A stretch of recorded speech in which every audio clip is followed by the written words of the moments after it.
함께 찬송가 205장, 찬송가 236장 찬양합니다.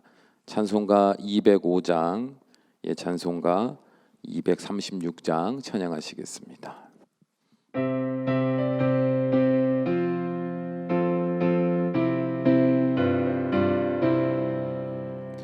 주 예수 크신 사랑 늘 말해주시오. 나 항상 듣던 말씀 또 들려주시오. 저 배지 않는 천국 주 예수 계신 곳 나 밝히 알아듣게 또 들려주시오. 나 항상 듣던 말씀 나 항상 듣던 말씀 주 예수 크신 사랑 또 들려주시오. 아침에 이슬 방울 쉬 사라짐같이 내 기억 부족하여 늘 잊기 쉬우니 잘 알아듣기 쉽게 늘 말해주시오. 날 구속하신 사랑 또 들려주시오. 나 항상 듣던 말씀 나 항상 듣던 말씀 주 예수 크신 사랑 또 들려주시오. 주 예수 나를 위해 이 세상 오셔서 날 구속하신 은혜 말하여 주시오. 나 같은 사람 위에 주 보혈을 흘렸네. 이 복스러운 말씀 또 들려주시오. 나 항상 듣던 말씀 나 항상 듣던 말씀 주 예수 크신 사랑 또 들려주시오. 이 세상 헛된 영화 날 미혹할 때에 주 예수 크신 사랑 늘 들려주시오. 전국에 빛난 영광 내 눈에 비칠 때 주 예수 크신 사랑 또 들려주시오. 나 항상 듣던 말씀 나 항상 듣던 말씀 주 예수 크신 사랑 또 들려주시오. 아멘. 우리 함께 기도하시겠습니다. 오늘도 우리를 사랑하사 하나님의 거룩한 전으로 인도하시고 주의 생명의 말씀으로 우리의 영과 육을 복되게 하시는 아버지 하나님, 이 시간 그 하나님의 사랑을 믿음으로 의지함으로 마음문 활짝 열고 주의 말씀 앞으로 나아가옵나니 성령 하나님이시여 주의 말씀이 우리 안에 생명의 말씀으로 거룩한 빛이 되게 하시고 그 거룩한 빛이 우리의 삶을 영화롭게 하사 하나님의 영광이 드러나는 복된 인생들이 되는 시간이 될 수 있도록 역사하여 주시옵소서. 우리 주 예수님의 이름으로 기도합니다. 아멘. 말씀 보시겠습니다. 오늘 함께 보실 말씀은 디모데전서 6장 20절에서 21절까지의 말씀입니다.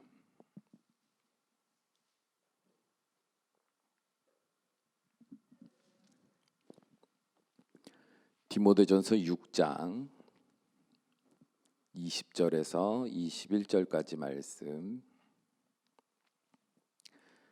우리 함께 읽습니다. 디모데야, 망령되고 헛된 말과 거짓된 지식의 반론을 피함으로 내게 부탁한 것을 지키라. 이것을 따르는 사람들이 있어 믿음에서 벗어났느니라. 은혜가 너희와 함께 있을지어다. 아멘. 오늘 말씀의 제목은 내게 부탁한 것을 지키라입니다. 하나님은 태초에 인간을 창조하셨습니다. 그리고 그 인간으로 하여금 하나님의 피조물들을 다스리며 돌보게 하셨습니다. 이는 단순히 어떠한 자유의지도 없는 수동적인 역할을 말씀하신 것은 아니었습니다. 창세기 2장 19절에 보면 인간이 하나님이 만드신 각종 들짐승과 공중의 각종 새를 부르는 대로 그 이름이 되게 하시는 것을 목격할 수 있죠. 곧 창조주가 자신이 만든 피조물에 이름을 붙여 그 존재로서의 가치를 정립할 수 있는 그 권한을 인간에게 부여하신 것입니다. 하나님은 인간을 어떠한 의지가 필요 없는 수동적인 도구로서 만드신 것이 아니다 이 말이에요. 하나님은 인간에게 하나님의 영을 담아 하나님과 같이 생각하고 판단하고 결단하여 행하는 능동적인 동역자로서 만드셨습니다. 물론 이 말은 인간이 하나님과 같은 존재가 되었다고 말하는 것은 아닙니다. 아무리 인간이 뛰어난 존재라 할지라도 하나님의 절대적인 주권과 권세를 가질 수는 없습니다. 혹시라도 하나님이 그런 권세를 주신다 할지라도 인간이 가진 지혜로는 절대로 하나님의 선하신 계획을 이해할 수도 없고 온전히 수행할 수도 없습니다. 생각해 보십시오. 길어야 100년이라는 시간 동안 더군다나 제한된 공간 안에서만 사는 인간이 어떻게 영원한 세월 속에서 온 우주의 질서를 다스리시는 하나님을 흉내낼 수 있겠습니까? 그럼에도 불구하고 하나님은 스스로 택한 백성들로 하여금 하나님의 거룩하신 뜻에 동참하여 아름다운 열매를 맺을 수 있는 창조적이며 역동적인 인생이 되게 하셨습니다. 왜냐하면 사랑하는 자와 함께 연합하여 이루어가는 그 행복한 동행을 하나님 스스로 원하셨기 때문입니다. 인간을 향한 하나님의 사랑 그리고 그 하나님을 향한 인간의 사랑을 연인의 사랑 노래로 표현한 아가서를 보면 우리는 하나님의 마음을, 우리를 향한 하나님의 고백을 잘 발견할 수가 있거든요. 아가서 2장 10절에서 13절을 보면 나의 사랑하는 자가 내게 말하여 이르기를 나의 사랑 내 어여쁜 자야 일어나서 함께 가자. 겨울도 지나고 비도 그쳤고 지면에는 꽃이 피고 새가 노래할 때가 이르렀는데 비둘기의 소리가 우리 땅에 들리는구나. 무화과 나무에는 푸른 열매가 익었고 포도나무는 꽃을 피워 향기를 토하는구나. 나의 사랑 나의 어여쁜 자야 일어나서 함께 가자. 아멘. 그래서 하나님은요 아브라함을요 벗이라 부르시기도 하셨습니다.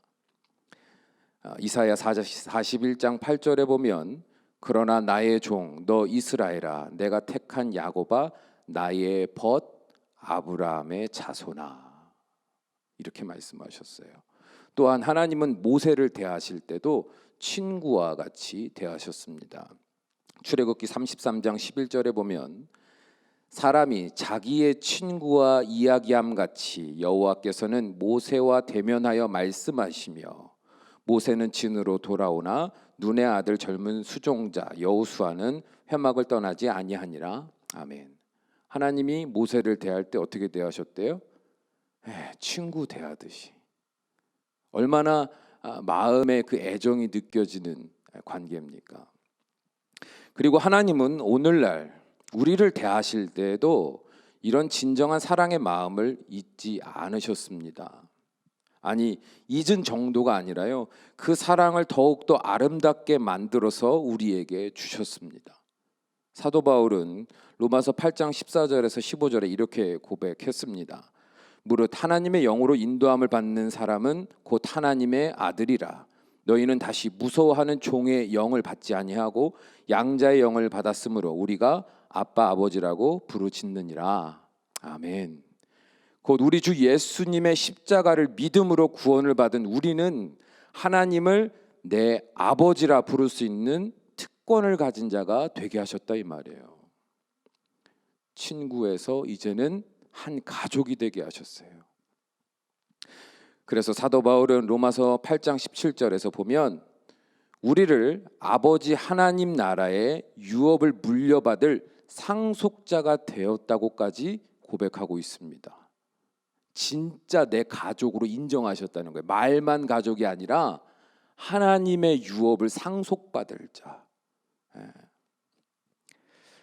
그러나 놀랍게도 여전히 수많은 그리스도인들은 우리를 향하신 하나님의 사랑을 온전히 믿지를 못합니다. 예수 그리스도의 복음을 듣고 또 들어도 여전히 하나님을 두려워합니다. 여전히 자신은 하나님의 사랑을 받을 자격이 없는 자라고 여깁니다. 그렇다면 도대체 왜 그러는 걸까요? 여러 가지로 그 이유를 말할 수 있겠지만 가장 큰 이유는 신앙생활의 주체자를 여전히 자기 자신으로 여기기 때문입니다. 이게 정말 중요해요. 수많은 그리스도인들은 여전히 자기가 자기 자신을 절제하여 죄를 짓지 않으려고 합니다. 또한 하나님이 주신 거룩한 말씀들, 그 명령들을 지켜 행하려는 의지와 지혜, 노력과 결단, 그리고 그 결실의 주체자가 여전히 자기 자신이라고 생각합니다. 그러므로 언제나 치열하게 신앙생활하는 것에 반비례하여 그러면 그럴수록 늘 영적인 깊은 좌절감을 경험하게 됩니다.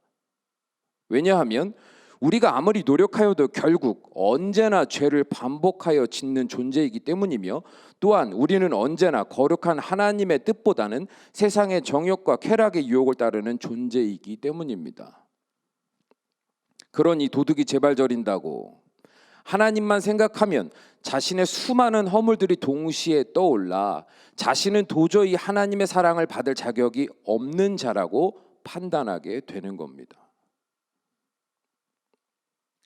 그래서 아예 하나님의 곁을 떠날 용기는 없어도 자기 양심상 그 곁에서 아무 일 없다는 듯이 싱글벙글 웃으며 앉아 있을 수는 없다고 생각하여 하나님께는 가까이 나아가지 못하는 겁니다. 한국 사람들이 더 이런 마음가짐이 더 심한 것 같아요. 우리나라는 또 유교 사상이 뿌리 깊게 있다 보니까 왜 체면과 예의, 그죠? 그런 것들을 상당히 중요하게 생각하잖아요. 그래서 우리는 뭐 하나 받으면 어떻게 해야 돼요? 갚아줘야 돼요. 그러니까 그게 또 서로 이웃 간에 좋은 정의 어떤 나눔이 되기도 하지만 면밀히 보면 어떻게 그 사랑을 받았는데 내가 가만히 있을 수 있는가 하는 그런 마음이 있는 거거든요. 반대로 내가 누군가에게 피해를 끼치잖아요. 손해를 끼치잖아요. 그럼 어떻게 해요? 너무 미안해가지고 죄책감이 들어가지고 어떻게 할 줄을 몰라요.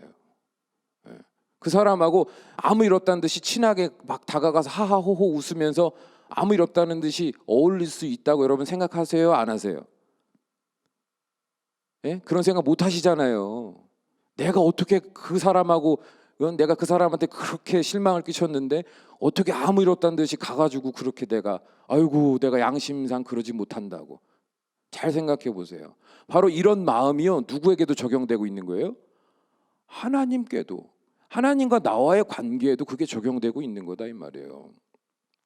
아니 내가 이렇게 하나님의 말씀대로 살지도 못하고 오히려 죄를 짓고 예배 시간에도 집중도 못하고 말씀을 많이 듣지도 못하고 보지도 못하고 기도도 그렇게 많이 안 하고 내가 양심이 있지 어떻게 하나님 앞에 가가지고 아무 일 없다는 듯이 내 아버지 하고 가서 내가 그럴 수 있는가 그런 생각을 한다 이 말이에요. 그래서요 멀리서 하나님을 바라보는 거예요. 항상 마음가짐은 그래요. 멀리서 하나님을 바라봐요. 그리고 항상 무엇을 꿈꿉니까? 나도 언젠가는 하나님이 보실 때 정결한 사람이 되는 그날이 오면 하나님한테 가까이 나아갈 수 있는 그날이 오겠지. 항상 하나님을 그리워해요. 하나님이 나를 멀리 떠난 게 아니라요, 본인이 나는 항상 죄를 짓고 하나님 말씀대로 살지도 못하고 신앙의 경건한 생활을 규칙적으로 열심히 하지도 못하는 나니까 하나님께 감히 갈 수 없어 하고 스스로 멀리 하나님으로부터 떨어져서 항상 하나님을 그리워한다 이 말이에요. 그러니 여러분, 하나님의 관계가 친밀하게 느껴지겠습니까?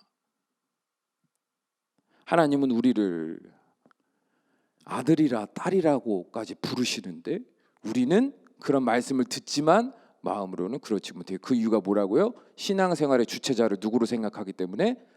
나라고 생각하기 때문에. 죄를 짓지 않아야 하는 것도 내가 하는 거고 말씀대로 살아야 하는 것도 내가 성실하게 살아야 한다라는 그 주체자를 나로 여겨요. 신앙생활의 주체자를. 그러니까 열심히 하면 할수록 하나님과의 관계는 어떻게 돼요? 가까워지는 게 아니라 그 허물들이 계속적으로 양심을 괴롭게 하니까 두려운 마음에 더 가까이 나아가지 못하는 아이러니한 관계가 되어버리는 겁니다. 그렇다면 여러분은 하나님의 관계가요, 불편하십니까? 편하십니까? 어떠세요? 그 어떤 관계와도 비교할 수 없는 사랑의 친밀한 관계로서 하나님이 나와 가깝다고 여겨지십니까? 바라기는 오늘 말씀을 통해서 사랑하는 성도님들이 하나님에 대한 오해를 풀고 하나님께 더 가까이 나아갈 수 있는 은혜의 말씀이 되기를 먼저 주님 이름으로 축원합니다. 오늘 본문의 말씀은 사도 바울이 디모데전서를 끝맺는 말로써 그가 사랑하는 디모데에게 편지의 마지막 인사말을 남긴 내용입니다.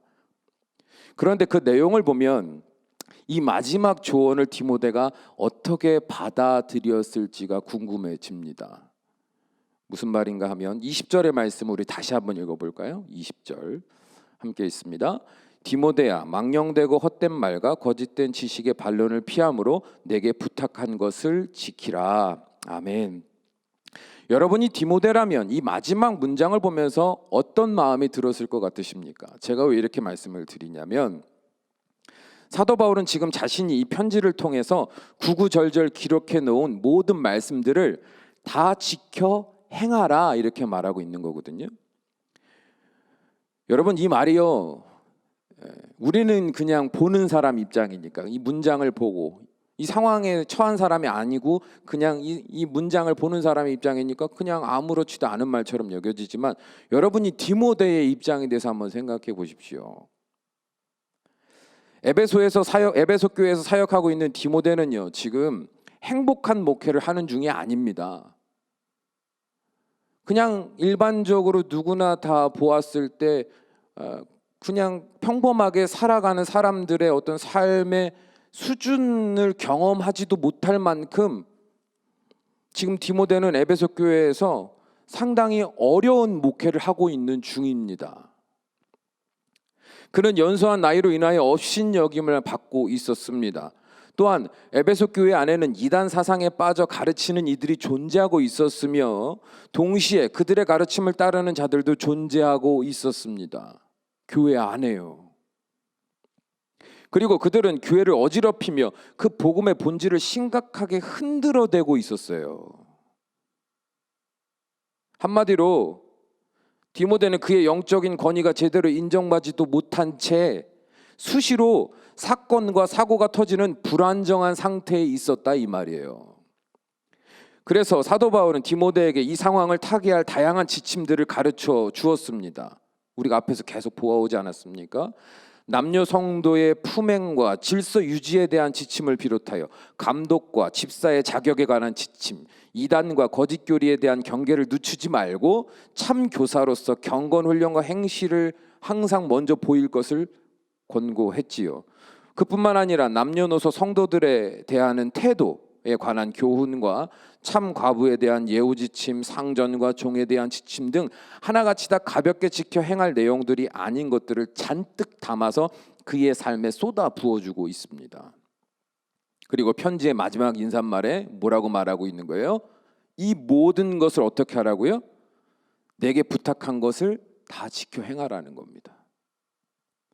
쉽게 말하면 감당할 수 없는 삶의 문제로 상담하러 온 여러분에게 사도 바울은 지금 위로는커녕 사랑의 조언을 한답시고 그리스도인으로서 지켜야 할 내용들을 줄줄이 열거하며 열변을 토하고 있는 것과 같은 상황이라 이 말입니다. 그렇다면 과연 여러분은 이 말들을 들으며 희망찬 내일을 상상할 수 있겠습니까? 가족 간에 또 친밀한 그 관계 안에서 이런 이야기를 할 때 상당히 조심스러울 때가 많아요. 상대방이 정말 지치고 힘든 마음으로 와서 이런저런 어려움을 토로할 때 여러분 어떻게 보통 그런 상황에 대처하세요? 예? 보통은 어떻게 하세요? 들어주지 않습니까? 예, 들어주고요. 공감해 주잖아요. 아유 힘들었겠다. 아이고 그랬구나. 예. 그러면 그냥 들어주고 공감해 준 것만으로도 마음의 위로가 되고 아유 그래 내가 다시 한번 해봐야지라는 생각이 들 수 있잖아요. 그런데 힘들다고 찾아왔는데 눈 똑바로 뜨고 우선 네 몸가짐을 똑바로 해야 돼. 예? 보통 남편들이 자주 하는 실수 아닙니까? 그죠? 예? 네가 잘못한 것도 있는 거야. 지금 그 상황에서 네가 그렇게 흔들리면 안 돼. 그런 말을 하면 안 돼. 오히려 네가 더 모범을 보이고 네가 더 바짝 정신 차리고 이런 상황에서는 이렇게 해야 되고 이런 상황에는 이렇게 해야 되고 이런 상황은 이렇게 해야 되는 거야 라고 막 얘기한다고 생각해 보세요. 그럼 여러분이 그런 얘기를 듣고 아 그렇구나 내가 몰랐구나 잘해봐야지 이런 생각이 들까요? 아니잖아요. 맞는 말인 건 알겠지만 여러분 당장 그것을요 하나하나 조목조목 수행해 나갈 용기나 지혜나 결단이요 그렇게 쉽게 우러날 수가 없단 말입니다. 그러니까 디모데의 입장에서 여러분 이 편지를 읽어보시라 이 말이에요. 지금 되게 어려운 상황이에요. 절박한 상황입니다. 근데 사도 바울이 편지에 그를 위하는 마음으로 쓰기는 썼지만 내가 너에게 이럴 땐 이러고 지침들을 쭉 얘기한 걸 다 지켜 행하라 이렇게 말하면 부탁한 걸 다 지켜라. 그러면 그 마음이 어렵지 않겠냐 이 말이에요. 그러나 사도 바울은요 그렇게 어리석은 사람이 아닙니다. 20절을 자세히 보면 그는 내게 부탁한 것을 지키라 이렇게 말하고 있는데 여기서 부탁한 것이라는 말은 문자적으로 번역하면 기탁물입니다. 기탁물. 이것은 일반적으로 법정에서 사용되는 전문 용어로서 안전을 위해 다른 사람에게 맡겨놓은 돈이나 귀중품을 지칭하는 거예요. 이 기탁물을 맡은 사람이 해야 할 일은 그렇다면 무엇입니까? 나에게 누군가 귀중한 걸 맡겼어요. 그럼 그 사람이 해야 될 일은 뭡니까? 예? 그것을 훼손시키지 않고 그 본연의 가치 그대로 성실하게 지키는 의무를 수행해야 하는 거 아닙니까? 그죠? 제가 여러분에게 제가 지금 빨리 어디 갔다 와야 되는데 권사님 이거 1,000만 원만 좀 잠깐 맡아주세요. 기탁을 했단 말이에요. 예? 그럼 여러분이 그 1,000만 아유 목사님 걱정 마세요. 그리고 그거 갖고 그거를 막 마음대로 쓰면 돼요, 안 돼요? 아니, 저는 쓰셔도 괜찮아요. 뭐 어차피 우리는 가족이니까 그죠? 급하면 쓰실 수도 있는데 우선 기탁물을 받은 사람의 역할은 뭡니까?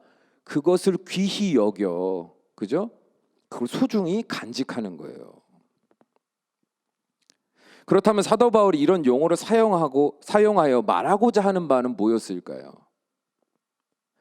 사도 바울은 로마서 8장에서 예수님을 영접한 그리스도인들이 그리스도인답게 살아갈 수 있는 그 힘의 원천은 인간의 열심이나 노력이 아니라 그들 안에 거하시며 역사하시는 생명의 성령의 법에 있다고 고백했습니다.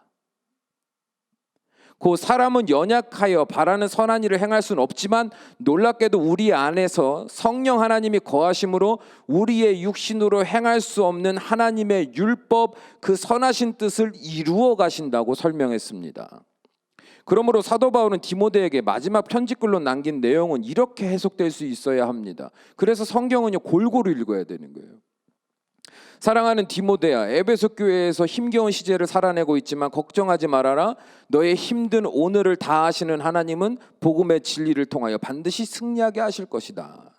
내가 내게 전하여 준 이 말씀들이 아닌 세상에 망령되고 헛된 말들, 곧 세상 사람들이 하는 이 말 저 말에 휩쓸리지 말고 오직 이날에 주시는 하나님의 말씀을 내가 귀히 여겨 항상 내 마음에 두고 이 말씀들이 너의 삶을 새롭게 하실 지혜와 능력이 되게 하실 것을 믿어라.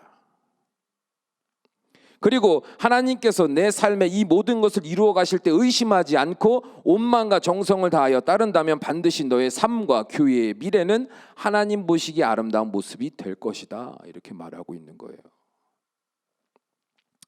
그렇습니다. 하나님이 우리에게 성경을 열어 주의 말씀을 우리의 마음에 기탁물로 맡겨주십니다. 믿으십니까? 우리는 말씀을요 듣는다 그래요, 받는다 그래요. 우리는 보통 듣는다고 표현하지만 원래는 말씀을요 하나님이요 주시는 거예요. 믿으십니까? 하나님이 주시는 겁니다. 사람이 성경책 열어놓고 웅변을 하고 지식을 전하는, 지금 가르치는 자리가 아니에요. 이때에 정확하게 필요한 말씀, 그 말씀 안에는 뭐가 담긴 거예요? 생명이 담겨 있어요. 능력이 담겨 있어요. 한마디로 선물이다 이 말이에요. 선물. 예? 하나님이요 우리 사정을 누구보다 잘 아셔서요 이때에 4월 20일 수요일 이 예배 때 꼭 받아야 할 말씀을 여러분에게 지금 저에게 주고 계시는 겁니다. 우리는 그 말씀을 어떻게 하는 거예요? 받는 겁니다. 받는 거.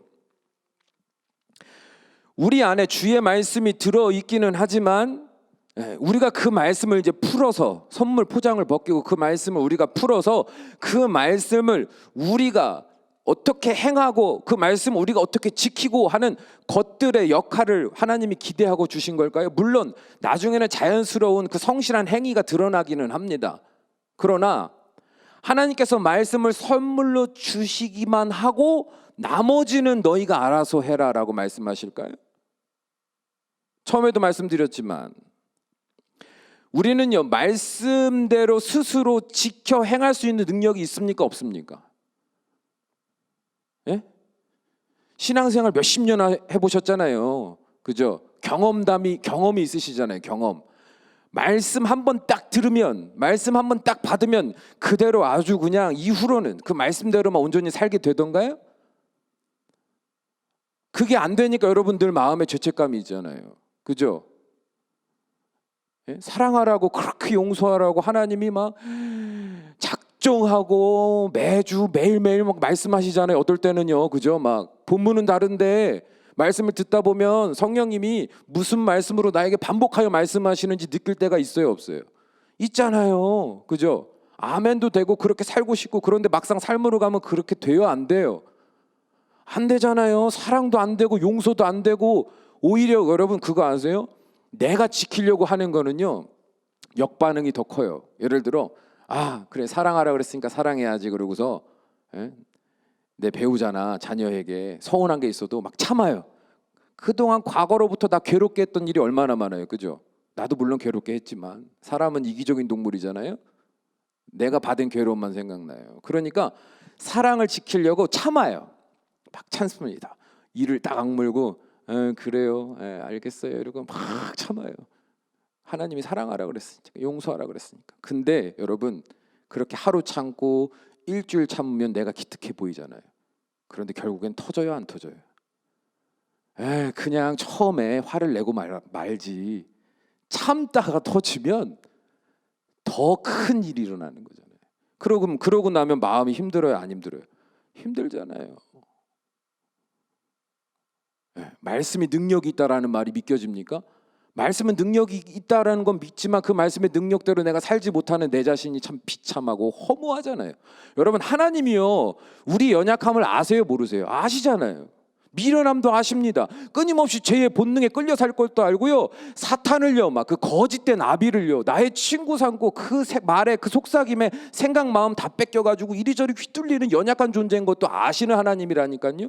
근데 하나님 우리에게 말씀만 딱 주시고 알아서 이 말씀대로 죄짓지 말고 알아서 이 말씀대로 꼬박꼬박 지켜 행하라. 순간순간 말까지도 막 말도 조심하라 그러고 몸짓도 조심하라 그러고 다 여러분 그거 어떻게 해요? 하나님이 우리에게 그런 기대를 갖고 말씀을 주셨을까요? 아니라니까요. 우리에게 말씀을 어떻게 하신 겁니까? 우리의 마음에 기탁하신 거예요. 그럼 우리는 뭐 하면 돼요? 그거를 귀하게 여기면 되는 겁니다. 믿으십니까? 귀하게 여기면 되는 거예요. 그러면 이 말씀이, 하나님 나에게 주신 이 말씀이 이제는 내 삶의 놀라운 능력이 될 거다. 내 영과 육의 삶에 놀라운 하나님의 능력이 될 거다. 우리의 가족과 우리의 교회와 이 땅에 놀라운 생명의 씨앗이 될 거다라고 우리가 그 주신 말씀을 귀히 받고 주 앞에 엎드려 그 말씀대로 내 삶에 아름다운 열매가 맺어지길, 씨앗이 뿌려져 자라나고 뿌리 내리고 더 크게 나무가 자라나 아름다운 결실이 맺어질 날을 믿음으로 주님 아멘 말씀대로 될 줄 믿습니다. 우리의 역할은 이거다 이 말이에요. 그러면 그때부터 누가 역사하시느냐? 바로 성령 하나님이 우리 안에 하나님이 맡겨주신, 우리에게 주신 말씀이 능력이 되게 하시는 모든 주도권을 가지고 성령 하나님이 비로소 역사하신다 이 말이에요. 예수님이 부활하시고 승천하실 때 제자들에게 성령 하나님을 기다림으로 받으라고 명하신 예수님은 다음과 같이 말씀하셨죠. 우리가 잘 아는 말씀이죠. 사도행전 1장 8절에 보면 오직 성령이 너희에게 임하시면 너희가 권능을 받고 예루살렘과 온 유대와 사마리아와 땅끝까지 이르러 내 증인이 되리라 하시니라. 아멘. 저는 이 말씀 몇 번 말씀드렸는데 우리가 스스로 노력하여 하나님의 말씀을 듣고 배운 바대로 행하여 땅끝까지 나아가 하나님의 증인이 되라고 말씀하시지 않았어요. 네?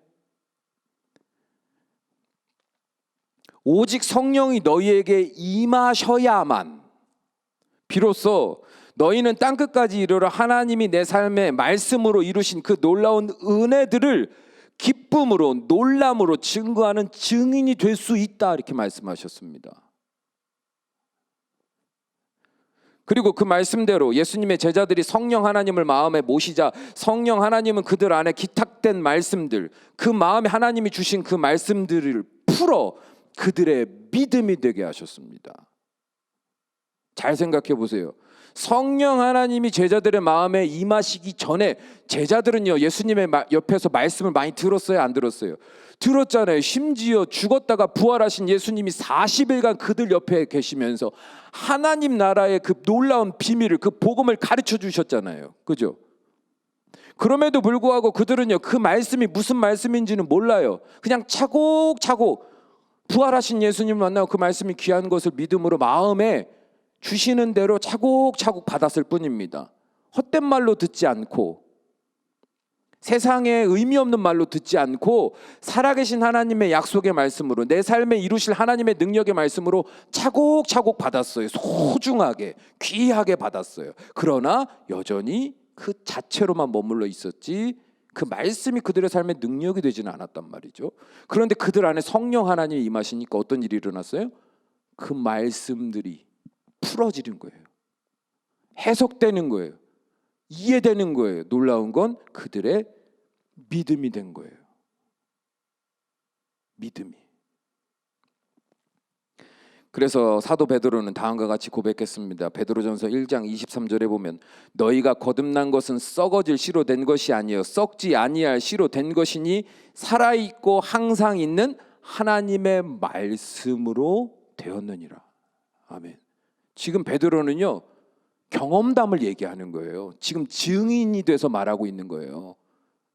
예수님이 십자가에 달리실 때 도망했던 베드로가요 성령 하나님이 그 안에 임하셔서 그 안에 귀 하나님이 허락하신 그 마음에 맡겨두신 그 말씀 가운데 역사하시니까 그가 나중에는 목숨까지 다하여 복음을 전하는 사람이 된 거죠. 이거는 사도 베드로가 대단해서가 아니라요 그 안에 말씀이 심기어져 생명이 되고 그의 삶의 능력이 됐기 때문입니다. 그에게 있어서 복음은 더 이상 아는 지식이 아니라 마음으로 믿는 믿음이 된 거예요. 그러자 제자들은 자기 의와 노력이 아닌 마음의 감동과 믿음을 따라서 거침없이 세상을 향해 나아가는 사도들이 됐습니다. 때로는 세상이 주는 핍박과 고난 앞에서 멈칫할 때도 있었지만 그들 안에 예수님이 맡겨 놓으신 말씀들이 성령 하나님의 강력한 주도하심 안에서 새로운 믿음이 되고 능력이 되어 그들로 하여금 담대히 세상으로 나아가 이기고 이기게 하는 삶이 되게 하셨습니다. 믿으십니까? 요한복음 14장 26절에서 예수님 이렇게 말씀하셨습니다. 보혜사 곧 아버지께서 내 이름으로 보내실 성령 그가 너희에게 모든 것을 가르치고 내가 너희에게 말한 모든 것을 생각나게 하리라. 아멘. 단순히 그러셨지 기억을 말하는 게 아니에요. 여기서 생각나게 한다는 거는 이거구나. 그때 그 말씀이 이거였구나. 그때 그 말씀이 이렇게 경험되는 걸 말씀하시는 거구나. 삶으로 경험되어 비로소 깨달아 알아지게 된다는 거예요. 성령 하나님이 오시면 그 말씀이 예전에는 그냥 들리고 아는 지식이었지만 성령 하나님이 내 안에 맡겨두신 하나님의 말씀, 그 말씀에 손을 대시자 그 말씀이 이제는 진짜구나. 그게 삶에서 경험되는 거다 이 말이에요.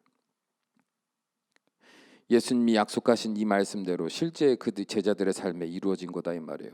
마찬가지로 사도 바울은 디모데에게 동일한 말을 하고 있는 겁니다. 너는 연약하나 세상에 망령되고 헛되며 거짓된 말에 치우치지 아니하고 오직 하나님께서 내게 주신 그 말씀들을 귀히 여겨 마음에 품고 주의 도우심을 구하면 반드시 주의 영이 너의 삶에 그 말씀의 빛으로 놀라운 새 역사를 이루어 가실 거니까 걱정하라 걱정하지 말아라 걱정하지 말아라. 사랑하는 여러분, 하나님은 우리를 사랑하십니다. 믿으십니까? 그래서 우리가 얼마나 연약하고 미련한 존재인지 누구보다도 잘 아십니다. 그럼에도 불구하고 우리에게 매 때마다 하나님의 거룩한 말씀을 쏟아 부어 주시는 이유는 우리가 이 모든 것을 다 지켜 행하는 자라가 되라고 주시는 것이 아닙니다. 주님은 우리에게 이 말씀을 귀히 여겨 마음에 잘 품고 있으라고 주시는 거예요. 왜냐하면 인격적인 성령 하나님께서 이 말씀을 귀히 여기는 우리의 자발적인 동의, 성령님 나는 힘이 없으나 우리 주 예수님이 나에게 허락하신 성령 하나님이 이 말씀 가운데 역사하시면 이 말씀이 제 삶에 반드시 놀라운 증거가 될 줄로 믿습니다. 이걸 믿음으로 구하기만 하면 비로소 놀라운 하나님의 뜻이 우리의 삶에서 이루어집니다. 그러므로 주의 말씀을 받을 때 절대로 부담스러워하지 마십시오. 두려워하거나 도망하지도 마십시오. 잠잠히 마음을 열어 하나님의 말씀을 그저 아멘, 아멘 잘 받아 놓으세요. 그리고 간절히 하나님께 기도하십시오. 아버지의 뜻이 하늘에서와 같이 이 땅에서도 이루어질 것을 믿습니다. 주님이 주신 이 생명의 말씀을 정성껏 제 마음에 모시오니 성령 하나님이시여 이 말씀이 제 삶이 되어 하나님의 영광이 되는 인생이 되게 하여 주십시오. 그러면 반드시 성령 하나님은 크게 기뻐하시며 내가 그 일을 위하여 네 안에 왔고 그 일을 이루어 너로 증인되게 하려고 너와 함께하고 있으니 걱정 말아라. 이 말씀이 너의 생각이 되게 하고 이 말씀이 너의 마음의 소원이 되게 하고 이 말씀이 너의 용기가 되게 할 것이며 이 말씀이 너의 삶의 소망이 되게 하리라. 바라기는 이런 하나님의 따뜻한 사랑과 은혜를 믿음으로 주님께 더 가까이 나아가 그 품 안에서 참된 평안과 안식을 누리며 하나님이 주시는 모든 말씀들이 우리의 삶에 이루어지는 놀라운 그 삶을 목격하는 복된 인생들이 되시기를 바랍니다. 이 시간 함께 기도합니다. 오늘 주신 말씀 붙들고 성령 하나님, 오늘도 하나님께서 주신 이 귀한 말씀을 귀히 여겨 모시오니 우리의 마음에 임하셔서 주의 말씀이 우리의 삶의 능력이 되고 하나님을 향한 사랑이 되게 하시고 이 땅에 거룩한 권세가 되게 하옵소서. 우리 간절한 마음으로 함께 기도합니다. 사랑이 많으신 우리 아버지 하나님, 오늘도 하늘의 문을 활짝 여시고 주의 제단에 하나님의 거룩한 생명의 말씀을 부어주시니 감사합니다. 사람의 지식으로 우리에게 허락하시는 것이 아니요 하나님의 생명을 담은 말씀, 하나님의 약속을 담은 말씀, 하나님의 권능을 담은 말씀으로 우리의 마음밭에 뿌려주시니 이보다도 귀한 은혜가 어디 있습니까? 아버지, 우리는 연약합니다. 미련합니다. 말씀을 들었다 해서 말씀을 지킬 수 있는 자들이 아닙니다. 말씀을 들었다 해서 죄를 다시는 짓지 않는 그런 사람이 될 수도 없고, 말씀을 들었다 하여 거룩한 삶을 날마다 실수 없이 살아낼 수 있는 존재도 아닙니다. 주여, 그럼에도 불구하고 하나님이 그 귀하고 귀한 생명의 말씀 우리에게 주신 것은 우리 주 예수 그리스도의 십자가의 벌로 우리를 거룩하다 칭하셨을 뿐만 아니라 그 귀한 말씀 우리의 삶의 능력이 되며 열매가 될 수 있도록 성령 하나님께서 우리 안을 동행하심을 아버지 하나님께서 허락하시고 기뻐하시고 우리에게 생명의 말씀 오늘도 정확한 이때에 부어주신 줄로 믿습니다. 아버지여, 이 말씀을 귀히 받들어 두 손 모아 주님께 올려드리오니 성령 하나님이여, 사랑하는 주님의 귀한 자녀를 심령마다 강권하셔서 이 말씀이 드디어 자라나게 하시고, 이 말씀이 드디어 생명되게 하시고, 이 말씀이 우리의 생각과 마음이 되게 하시며 우리의 행실이 되게 하시사 이제는 누가 말하지 않아도 누가 강요하지 않아도 아버지여, 너무나 기쁜 마음으로, 너무나 간절히 소망하는 마음으로 땅 끝까지 이르러 주님의 살아계심을 증거하는 아버지 진짜 그리스도인이 될 수 있도록 역사하셔서 우리의 삶이 이 교회의 미래가 하나님 앞에 합당한 아름다운 미래가 될 수 있도록 역사하여 주시옵소서. 오늘도 우리에게 귀한 생명의 말씀을 허락하시니 감사합니다. 이 말씀대로 이루시기로 작정하신 하나님이 주신 말씀이니 주여, 이보다도 기쁜 일이 어디 있겠습니까? 하나님이 하시겠다 하면 이를 막을 자 없는 줄로 믿습니다.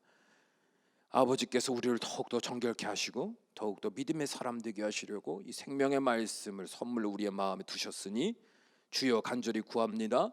성령 하나님의 은혜로 이 말씀이 우리의 삶의 능력이 되어 우리의 삶의 주인 되시는 하나님의 영광이 우리의 입술로 날마다 증거되기에 부족함이 없는 복된 인생들이 될 수 있도록 인도하여 주시옵소서.